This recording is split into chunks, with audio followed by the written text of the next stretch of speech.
Les autres visions datent d'il y a 8 jours, à cette même heure. Jésus, chargé d'une énorme croix, faisait route vers la Spezia, juste pour vous donner une direction, mais pas par la Via Frati, en diagonale, suivant une ligne droite idéale d'ici à là-bas.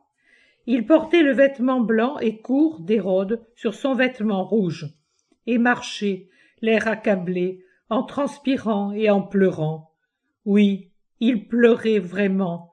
Il me disait « Tu vois, la douleur des supplices ne suffit pas.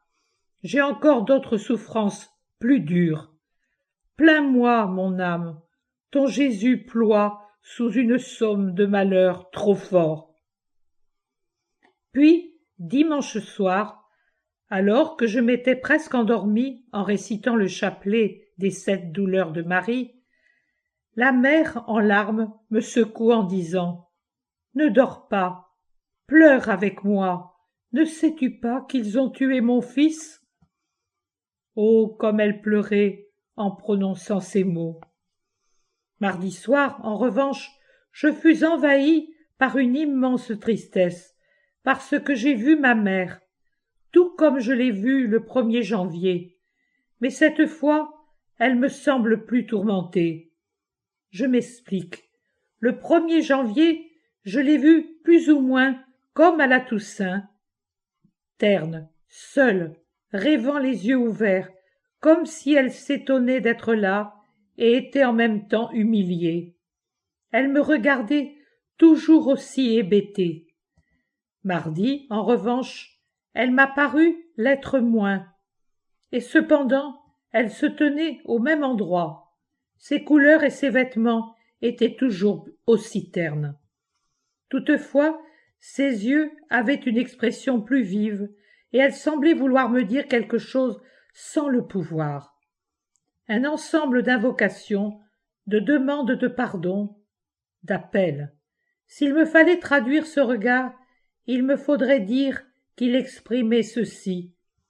Pardonne-moi et aide-moi, j'ai encore besoin de toi, même ici, comme lorsque j'étais là-bas. Aide-moi, je suis si seule, je n'ai que toi. Et moi, je lui disais, c'est bien cela, maman, que tu veux me dire? De la tête, elle faisait oui, oui, et souriait, mais si tristement. J'ai pleuré, et j'en suis restée triste moi aussi. Puis, elle est revenue une fois encore. Je lui ai dit, les intentions de messe ne suffisent-elles pas? Et elle faisait toujours oui, oui de la tête, mais en même temps, elle demandait quelque chose que je ne sais exprimer. Je lui ai dit, je t'aime, tu le sais. Elle approuvait, mais avait toujours ce regard. Je n'ai pas de rancœur, maman, et je voudrais que tu sois encore ici. Elle souriait, mais n'était pas heureuse. J'ai souffert. Je ne la sens pas tranquille. Voilà ce que je devais vous dire. Je ne l'avais jamais écrit parce que cela me semblait être personnel et tellement triste, tellement triste.